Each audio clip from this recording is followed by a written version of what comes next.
আমরা সবাই ভালোবাসি যে আমাদের বাড়িঘর একদম ঝকঝক চকচক করুক, কিন্তু এই পরিষ্কার করে রাখাটা আমাদের জন্য কিন্তু অনেকটাই কঠিন। তো বন্ধুরা, আমি কিভাবে একতলা থেকে দোতলা সমস্ত ঘর দুয়ার কীভাবে পরিষ্কার করে রাখি, তোমরা কিন্তু আমার সাথেই থাকো। কীভাবে পরিষ্কার করলে মানে আমি আমার যে এতগুলো ঘর কীভাবে পরিষ্কার আমি রাখি সেটাই কিন্তু শেয়ার করব। তো তোমরা আমার সাথেই থাকো, আশা করি বন্ধুরা তোমাদের ভালোই লাগবে। শুভ সকাল বন্ধুরা, আশা করছি তোমরা সবাই খুব ভালো আছো আর আমিও বেশ ভালোই আছি। আচ্ছা বন্ধুরা, এরকম তো হতে পারতো আমাদের জীবনে যে ঘর সপ্তাহে একদিন পরিষ্কার করলাম, তো একটা সপ্তাহ ধরে ঘর যেভাবে গুছিয়ে রেখেছিলাম তো সেই রকমই গুছানো থাকতো। এরকমটা কেন হয় না? প্রতি বেলায় আমাদের ঘর অগোছলো হয়ে যায়। আর যাদের ছোট বাচ্চাদের তাদের তো প্রতি ঘন্টায় ঘর অগোছলো হয়ে যায়। আমাকে অনেকেই কমেন্টস করো যে ছোট বাচ্চা নিয়ে পারি না কাজ করতে। ছোট বাচ্চা নিয়ে কাজ করা সম্ভবও নয়, তোমরা অত ভেবোই না। কারণ কি বলো তো, ছোটো বাচ্চাদের পেছনে যে পরিশ্রম দিতে হয় এতে এনার্জি কিন্তু প্রচুর পরিমাণে ডাউন হয়ে যায়। আর বাচ্চাদের দিকে তো নজর আমাদের দিতেই হবে, তাই এখন তোমরা কিন্তু নজর দাও। দেখো, একা থেকেও নজর দিতে পারি না, কত ধুলো দেখেছো? কারণ এই ছোট্ট ছোট্ট শোপিস দেওয়া যে জিনিসগুলো আমি তখন কিনেছিলাম, লাগিয়েছিলাম, আজ আমি বুঝতে পারছি যে এগুলো একদমই বেকার। মানে এর পেছনে পরিশ্রম কিন্তু আরও অনেক বেশি দিতে হয়। যাদের ছোট বাচ্চা তারা কিন্তু মানে যতদিন ছোট থাকবে বাচ্চা এই সমস্ত শখ বিলাসিতা করবেই না। ঘর বাড়ি যেমন আছে থাকবে, যতটুখানি প্রয়োজন ততটুখানি কিন্তু তোমরা করবে, তার বাইরে করবে না।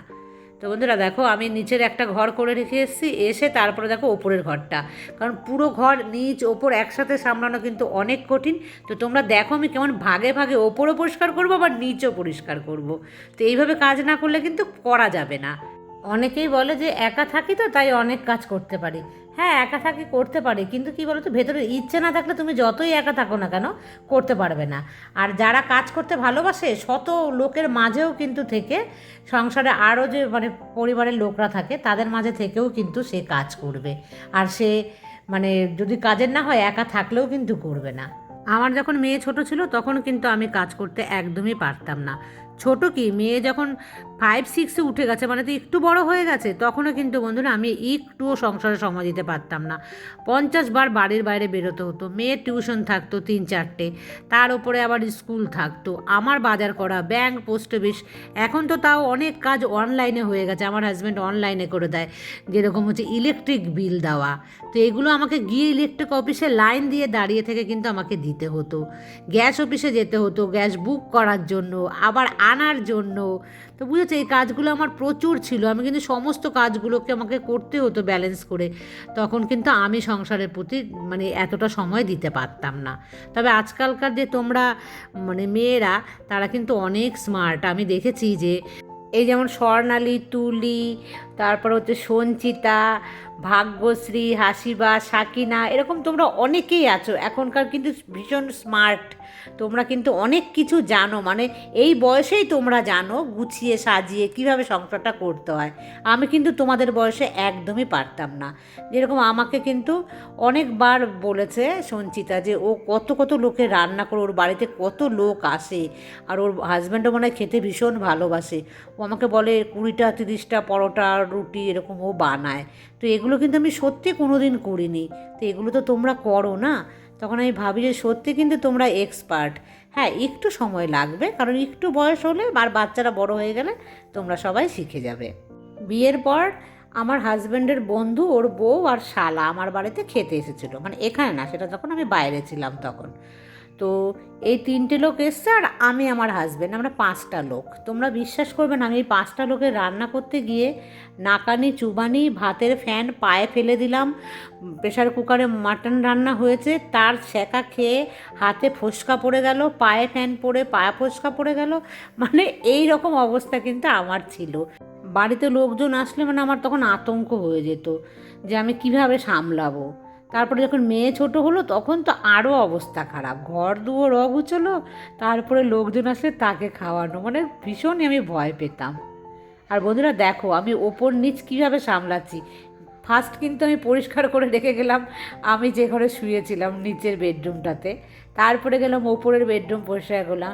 তারপর দেখো আবার এসেছি যে একটু একটু করে পরিষ্কার করব, কারণ পুরো বাড়ি পরিষ্কার তো করা সম্ভব না একদিনে। তো এই যে জানলাগুলো তো এরকম একটা দুটো করে কিন্তু আমি নিচ্ছি পরিষ্কার করতে। তাহলে এরকম অল্প অল্প করে করলে মানে ঘুরিয়ে ফিরিয়ে দেখবে সপ্তাহে প্রত্যেক দিনই আমাকে কাজ করতে হচ্ছে, কিন্তু অল্পর ওপর দিয়ে কিন্তু আমাকে কাজের প্রেশারটা মানে আমার যাচ্ছে। তো এইভাবেই তোমরা করো, আর একটু পরিষ্কার রাখতে যদি চাও। আর এর আগে আবার তো আমি পরিষ্কার রাখতে চাইনি, তার জন্য আমার এই যে দরজার হোয়াইট পোর্শনগুলো দেখছো, এগুলোকে কিন্তু মানে এর মধ্যে প্রচুর নোংরা পড়ে গেছিলো। আর দেখো সেম কালারই দিয়েছি, অন্য কালার আর দিলাম না। এই যে কি বলে এই দরজাগুলোকে প্যানেল দরজা বলে, এখন কিন্তু এই প্যানেল দরজা আর চলে না, জানো তো। আমার যে ওপরের দেখো না দরজা বেডরুমের, সেই দরজাগুলো এখন চলে। তো এগুলো তো বানিয়ে ফেলেছিলাম, আর তো বাদ দেওয়া যাচ্ছে না। এখন ডিজাইনটা আর ভালো লাগে না, ভীষণ কমন হয়ে গেছে সবার বাড়িতে। কিন্তু রয়েছে তো অন্য কি কালার দেবো, ভাবলাম এই দুটো কালারই যায়, এর মধ্যে যদি লাল নীল হলুদ সবুজ দিই সেটা তো আর ভালো লাগবে না দেখতে। তার জন্য এই সব জানলা দরজার মধ্যে একই দিয়ে দিয়েছি রঙ। তো কেমন লাগে দেখতে, কি খুব গেও গেও লাগে, কারণ ওগুলো ভীষণ কমন তো। যাই হোক, এটাকেই মুছে ঘষে আর কি চকচক করে রাখার চেষ্টা করছি। আর পেছন দিকটা তো হাত ঠিক করে যায় না, যদি আমি এই বক্সটার ভেতরে ঢুকি তাহলে কিন্তু পারবো, কিন্তু এই বক্সটার ভেতরে ঢুকতে গিয়ে যদি কোমরে ব্যথা ট্যাথা পাই না, সেই জন্য কিন্তু ওই যতদূর হাত যায় আমি ততদূরই কিন্তু পরিষ্কার করলাম। আমার এই আলনাটা দেখে সাকিনা কিন্তু বলেছে ওর নাকি ভীষণ রাগ হয়ে গেছে আমার এই আলনাটা দেখে। বলছে দিদি কিছু মনে করো না, তোমার এই আলনা দেখে আমার খুব রাগ হয়ে গেছে, মানে ওর ভালো লাগেনি আমি কেন আলনা নিলাম। আমার হাজব্যান্ডও একদমই পছন্দ না, ওর কিন্তু কোনো ইচ্ছেই ছিল না, নিতে হলো কেন জানো তো। দেখো জামাকাপড় কিন্তু বেশি একদমই আমি রাখছি না, আলনাতে রাখলে জামাকাপড় নোংরা পড়ে। আর এটা কেন নিলাম বলো তো, আমার মা আসলে, মায়ের না খুব সমস্যা জামা কাপড় রাখা নিয়ে। মা হচ্ছে এটা এখন পরবে, ওটা তখন পরবে, এটা ছোবে না, ওটা করবে না। তো মানে আমার মা কিন্তু একটুখানি, বন্ধুরা আমি লুকিয়ে লুকিয়ে তোমাদের বলে নিই, আমি জানি মা দেখবে ভিডিওটা, তবুও বলছি, মা কিন্তু একটু ছুচিবাই টাইপের আছে। তো তার জন্যই কিন্তু বিশেষ করে এটা নেওয়া হয়েছে। সে যখন আসবে তার জামা কাপড় অন্য কোথাও রাখা যাবে না, মানে নানা রকম ঝামেলা একটু আছে আর কি, বুঝতেই পারছো বয়স হলে যা হয় আর কি। তো সেই কারণেই কিন্তু বিশেষ করে এই আলনাটা আমার নেওয়া। আর নিলামে যখন ওর দোকানে যে কটা আলনা ছিল তার মধ্যে এই আলনাটা একটু ভালো ছিল, তো সেটাই নিলাম। আর আলনার জন্য আমি টাকা পয়সা খরচ করব না এক্সট্রাভাবে, তোমাদেরকে আমি আগেই বলে দিয়েছি। এটা যতদিন যাবে যাবে, দরকার হলো তারপরে আর একটা এরকমই নিয়ে নেবো, আর না হলে এটা দিয়ে যদি আমার জীবন চলে যায় তো চলে যাক। আর বন্ধুরা তোমাদের তো বলেছিলাম না আগের দিন ব্লগে, মানে আমি পরপর দুটো ব্লগে বলেছি যে তোমরা অবশ্য খেয়াল করে দেখবে আমার কমেন্ট বক্সে, যে আমাকে ওই কথাটা বলেছিল সে কিন্তু আমাকে বলেছে আর সে বলবে না কখনো আমাকে ওই কথা। যাই হোক, ও যেরকম আমাকে খারাপটা বলেছিল আমি শেয়ার করেছি, ভালোটাও কিন্তু ও বলেছে আমি শেয়ার করছি তোমাদেরকে। আমি জানি না ও কেন বা কী কারণে ও বলেছে আমাকে, কিন্তু ও আমার কাছে বলেছে বলবে না, এটার থেকে মানে আমার কাছে আর ভালো কিছু নয়। আমি অনেক খুশি হয়েছি ওর ওর কথাটাতে, যে যাই হোক ও তো ছোটো, আমার থেকেও অনেকটাই ছোট, তো আমি সব কিছু কিন্তু ভুলে গেছি। আর তোমাকে বলি যে তুমিও সব কিছু ভুলে গিয়ে আমাকে, তুমি আমার দিদির মতন, বা তুমি যদি আমাকে আন্টি কাকিমা যাই বলো না কেন, সেরকম ভেবেই কিন্তু তুমি আমাকে কমেন্টস করো, আমি তোমার রিপ্লাই দেব। তুমি আমাকে অনেক ভালোবাসা দিও, আমিও তোমাকে অনেক ভালোবাসা তো দিয়েছি, আরও দেব। আর এই যে ফেভিকুইক দিয়ে চিপকে দিলাম, এটা মুর্শিদাবাদ থেকে আনা ছিল, কোনো দিন তো ব্যবহার করিনি, দুটোই খুলে গেছিলো আটা দিয়ে। আর তৃষ্ণা আমাকে বলেছিল যে আমি অ্যানিভার্সারিতে কী গিফট নিয়েছিলাম সেই গিফটটা তো দেখালাম না, বলেছিলাম যে ওয়েট করছি। তো তৃষ্ণাকে বলি, আমি ওর কমেন্টসের রিপ্লাইটা দেইনি, আমি বলবো বলে যে জিনিসটা দেখিয়ে দেখিয়ে তারপরে বলবো। যে সেদিন কিন্তু ব্লগে আমি দেখিয়েছিলাম এটা, যে এটাই আমার অ্যানিভার্সারি গিফট। তৃষ্ণা নিশ্চয়ই স্কিপ করেছিল ওই জায়গাটা, তাই ও সেদিন দেখতে পায়নি যে আমার অ্যানিভার্সারি গিফট কী। আমি জানি তৃষ্ণা বা তৃষ্ণা মতো অনেকেই ভেবেছিল যে কোনো গোল্ড কিছু হয়তো আমি বানাতে দিয়েছি। না, আমি বানাতে দিই না, এই ক্যাবিনেটটাই আমি বানাতে দিয়েছিলাম। এই ক্যাবিনেটটা যা দাম পড়ে তা দিয়ে কিন্তু ছোট্টখাট্ট একটা আমার গোল্ড জিনিস চলেই আসতো। তবু আমি গোল্ড কিছু নেইনি, কারণ আমি ভাবলাম যে আমার ঘরটাকে সাজাতে হবে, এটাই হচ্ছে আমার ফার্স্ট প্রায়োরিটি। তো কৃষ্ণা তুমি কি বুঝতে পেরেছো, এটাই ছিল আমার অ্যানিভার্সারি গিফট। কারণ এটা যখন আমি অ্যানিভার্সারির দিন তোমাদেরকে বলেছিলাম, কিন্তু তুমি হয়তো খেয়াল করোনি জিনিসটা। আর এই নিচতলাটাকে বানাতে গিয়ে না প্রচুর লক্ষ লক্ষ টাকা গেছে। খাট বানালাম, আবার তার সাথে না সমস্ত কিছু নতুন করেই করলাম নিচের পোর্শনটা, সেই কারণে কিন্তু প্রচুর গেছে। আর গোল্ডের কথা ভাবিনি, গোল্ডের এত দাম না, আর গোল্ড এখন আমি নেবও না বন্ধুরা। সাধ্যের মধ্যে না থাকলে কি নেওয়া যায়? মেয়ের পড়াশোনার জন্য খরচ, তারপরে আমরা যে আছি খাওয়া দাওয়া করছি, আমাদের যে মানে লাইফস্টাইল, সেখানেও তো প্রচুর টাকা চলে যায়। সেই কারণে কিন্তু সোনার জিনিস আমি নেইনি। আর সোনার জিনিস নিলে তোমাদের সাথে শেয়ার করবো না তা তো হবেই না। তবে আমি বন্ধুরা, আমার খুব দুঃখ, আমি হয়তো কোনোদিনই তোমাদের সাথে সোনার জিনিস কোনো দিন দেখাতে পারবো না। আমি না কতজনাকে দেখি তারা সোনার জিনিস কিনে ফেলে, কত কিছু করে, সেগুলো দেখায়, কিন্তু এত দাম বেড়ে গেছে না সোনার, আমাদের মতন মানুষদের কিন্তু আর সাধ্য নেই। যাক গে, তাতে কি, আমি কিন্তু তার জন্য অবশ্য আফসোস করি না। যা আছে আমার তাতেই আমি অনেক খুশি। সোনা দানা দিয়ে কী হবে, পড়তেও পারি না, আর একা থাকি, কোনো কিছুই সামলাতে পারবো না। আর তার উপরে হচ্ছে মেয়ের পড়াশোনার খরচ, তাই কিন্তু নিজেকে এইভাবেই করেই না একদম নিজের মনকে বুঝিয়ে নিয়েছি। তোমরাও কিন্তু এইভাবে বুঝিয়ে নেবে, বরের যেরকম আয় সেরকমই কিন্তু তোমরা করবে, না হলে কিন্তু সংসারে বাঁধবে অশান্তি। আর কি বলো তো, আমাদের এখন আস্তে আস্তে বয়স হচ্ছে না, আমাদের তো সমস্ত দিকটা বুঝে তারপরে চলতে হবে। আর এই দেখো, প্রত্যেক নিরামিষ দিন হলেই আমার এই রকম রান্নার ছিলি, মানে কি বলো তো, একা আছি না, ভালোই লাগে না বাজারে যেতে, তো এইভাবেই রান্না করে খেয়ে নিচ্ছি। আর এই দেখেছো বেসনটা গুলিয়ে রাখলাম, আর কি বানাবো বলো তো, কতদিন পর পাতলা হয়ে গেছে একটু, আমি থাকবে। এই যে কুমড়ো কেটে রাখলাম, তো এটা দিয়ে পরে যখন খাবো তখন গরম গরম ভাজবো। আর আমাকে দীপান্বিতা কুণ্ডু, ও আমাকে কমেন্টস করেছে যে আমি ওর নামটা নিই না, তার জন্য কিন্তু ও রাগ করেছে আর আমাকে কমেন্টস করবে না, এটা লিখেছিল, কিন্তু তারপরের দিনও খুব সুন্দর কমেন্টস আমাকে করেছে। যাই হোক দীপান্বিতা, তোমাকে আমি আগেও বলেছি, দীপান্বিতা কুণ্ডু নামটা শুনলেই আমার ভেতরে কিন্তু একদম সেম সেই পুচকু মেয়েটার কথাই মনে এসে যায়। তো অনেক ভালো থেকো দীপান্বিতা। আর তুমি কোথায় ছিলে এতদিন, তো আমাকে কমেন্টসই করোনি। তুমি কমেন্টস করো আমাকে, আমার ভীষণ ভালো লাগে কিন্তু।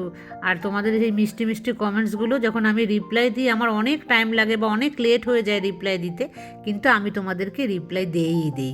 তো ভালো থেকো দীপান্বিতা, আর আমাকে কমেন্টস করো। তারপর দেখো বন্ধুরা, আমি কিন্তু কিচেনের যে ফ্লোরটা এটাকেও পরিষ্কার করে নিচ্ছি। আজকে একটু হাতে সময় আছে বলে আগে করে নিচ্ছি। তো এইভাবেই করবে, যেদিন সময় থাকবে তো আগে করবে, আর যদি সময় পরে পাও তো পরে করবে। বা অনেক সময় হয় না, ইচ্ছেই করে না করতে, সময় থাকলেও কিন্তু হয়, এটা আমারও হয়। কে একজন আমাকে না কমেন্টস করেছো, নামটা ভুলে গেছি, যে দিদি তোমার মন খারাপ হয় না? হ্যাঁ, আমারও তো মন খারাপ হয়, অনেক মন খারাপ হয়। আমি একা থাকি না, আমার কিন্তু খুবই হয়। কীরকম মন খারাপ হয় বলো তো, একা থাকে সে তা তো মন খারাপও হয়ই, বা কেউ যদি একটা নেগেটিভ কমেন্টস করে সেটাতেও মন খারাপ হয়। ধরো কারোর সাথে একটু জোরে কথা হয়েছে, সেটাতেও কিন্তু মন খারাপ হয়। মেয়ের সাথে অনেকক্ষণ কথা হচ্ছে না, তাতেও মন খারাপ হয়। হাজব্যান্ড যদি একটু বকা দেয় তাতেও মন খারাপ হয়। সবেতেই কিন্তু মন খারাপ হয়। তবে মন খারাপের প্রকাশগুলো তো আলাদা হয়ে গেছে। আর এখন মন খারাপটা কী বলো তো, যদিও হয় না, তোমরা আছো না আমার সাথে, সেই জন্য কিন্তু মন খারাপ আমি নিজে হতেই আর দিই না।